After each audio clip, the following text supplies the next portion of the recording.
बिघडलेली वेडी माणसं ही माणसं अशा कामात घडून गेलेली असतात की ज्यातून त्यांना स्वतःला काहीच मिळत नाही. उलट पाहणाऱ्यांच्या विचित्र नजरा सहन कराव्या लागतात. तरीही कोणीतरी आज्ञा दिली आहे अशा थाटात ते आपलं काम करत राहतात. रायगड 1000 वेळा चढून जायचा संकल्प गायक श्री सुरेश वाडकरांनी केला आणि आतापर्यंत साधारणपणे 900 वेळा ते रायगड चढले आहेत. सोबत अनेकांना घेऊन जातात आणि गड चढताना गडावरच्या पक्ष्यांसारखा आवाजही काढतात. तो आवाज ऐकून पक्षी त्यांना प्रतिसादही देतात. श्री जेधे नावाचा तरुण 27 जानेवारी आणि 16 ऑगस्टला एक गोणी घेऊन बाहेर पडतो आणि रस्त्यात पडलेले झेंडे, तिरंगी बिल्ले गोळा करतो. सायंकाळपर्यंत जमेल तितकं चालत जातो. शेवटी गोणी भरते, त्या गोणीला एक हार घालतो, नमस्कार करतो आणि ती डम्पिंग ग्राउंडवाल्यांच्या ताब्यात देऊन येतो. हे सगळं कशासाठी? तर तिरंग्याचा अपमान होऊ नये म्हणून. कचऱ्यातून आपलं अन्न काढतो असे समजून कुत्रे त्याच्यावर भुंकतात. तो हे काम करतो तेव्हा वेडा वाटतो. त्याला ह्यातून काही मिळत नाही, तरीही तो कर्तव्य समजून 2 दिवस काम करतो. डोंबिवलीतही एक वेडे आजोबा आहेत. रेल्वे रूळ ओलांडायला कितीही मनाई केली, दंड केला तरी घाईत असणारे प्रवासी रूळ ओलांडतातच. आजच्या जीवनशैलीमध्ये इतकी धावपळ आहे की प्रसंगी जीवावर उदार होऊन जगावे लागते. पण डोंबिवलीमध्ये एक आजोबा आहेत. ते काय करतात तर जिथून अनेक लोक रेल्वे रुळांवर शिरतात तिथे सकाळी आडवे उभे राहतात. दोन्ही हात लांब पसरवून ते रेल्वे रुळाकडे येणाऱ्यांना अडवतात. मध्येच दोन्ही हात जोडून विनंती करतात की रूळ ओलांडू नका, पुलावरून जा. पण समोर लोकल लागली असल्यामुळे अनेक जण त्यांचे हात बाजूला करून रुळावरून धावत सुटतात. डोंबिवली हे तर मृत्यू समोर उभा असेल तरी धावणारं शहर.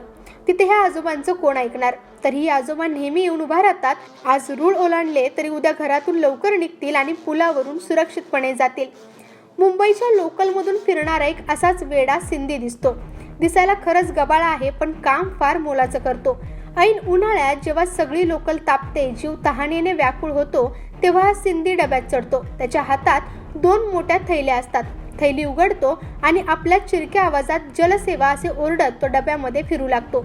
ज्यावेळी त्याने थंड पाणी आणले आहे हे पाहून प्रवासी सुखावतात, पाणी पिऊन तृप्त होतात. एकदा एकाने ह्या सिंध्याला बोलतं केलं होतं. त्याने सांगितलं, आम्ही सिंधी लोक तहानलेल्याला पाणी देणं ही झुलेलालची सेवा समजतो. आम्ही उल्हासनगरमध्ये खूप प्रोडक्ट निर्माण केले, ते विकून पैसे कमावले, पण आम्ही कधी पाणी विकलं नाही. पण अब वक्त बदल गया. आता प्यायला मोफत पाणी मिळत नाही, खरीदना पडता है. एका दैनिकात एका वाचकाने लिहिले होते की मी 72 वर्षाचा आहे. या 72 वर्षात मी एकदाही मातृभूमीवर थुंकलो नाही. किती छोटी प्रतिज्ञा केली या माणसाने, जमिनीवर न थुंकण्याची. आज घडीला भारतातील प्रत्येक भाषेत एक वाक्य भाषांतरित झाले आहे आणि ते म्हणजे थुंकू नका. कोरोनाच्या पार्श्वभूमीवर थुंकणे जास्तच घातक बनले होते. प्रत्येकाने वरील माणसासारखा वेडा विचार केला तर स्वच्छतेवर होणारा प्रचंड खर्च वाचेल. शर्मा नावाचा एक असाच वेडा आहे. तो कुठेही 4 चौघात गप्पा मारताना ऍसिडिटी टाळण्याचे उपाय सांगतो. जेवल्यावर लगेच झोपू नका, अति तिखट खाऊ नका, जेलुसिल रॅनटॅक घेण्यापेक्षा डाळिंबाचा रस किंवा कोकमाचा रस प्या असे उपाय सुचवतो. सतत मानसिक ताण असलेल्या व्यक्तीला हमखास ऍसिडिटी होते, म्हणून मानसिक ताण असणाऱ्यांनी कोणती योगासने करावीत हे भर रस्त्यावर करून दाखवतो. रसायनशास्त्र शिकून पैसे मिळवून झाले, आता समाजासाठी ज्ञानाचा उपयोग करायचा असे त्याला वाटते.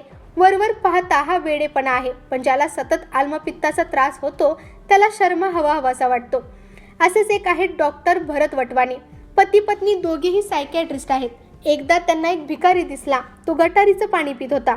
वटवाणींनी त्याला आधी प्यायला शुद्ध पाणी दिलं. मग त्यांना कळलं की हा मुलगा गावातून शहरात आला असून इंजिनिअरिंगची पदवी मिळवली आहे, पण मानसिक संतुलन बिघडले आणि तो शहरभर भिकाऱ्यासारखा फिरू लागला. डॉक्टरांनी त्याच्यावर उपचार करून त्याला त्याच्या घरी पाठवले. पुढे वटवाणी पती पत्नी रस्त्यावर दिसणाऱ्या अनेक मानसिक रुग्णांवर स्वतःच्या खर्चाने उपचार करत गेले, म्हणून त्यांना रमन मॅग्सेसे पुरस्काराने सन्मानित करण्यात आले. या व्यवहारी जगात काही अशी माणसे दिसतात की त्यांनी चालवलेलं काम पाहून त्यांना वेड लागलं असावं असे वाटते. अशी बिघडलेली माणसे आहेत. आपल्याला समाज, मातृभूमी, आपला देश खूप काही देत असतो. आम्ही बिघडलो, तुम्ही बिघडाना. नीट वाचलं की समजतं, आम्ही बिघडलो, तुम्ही बिघडाना.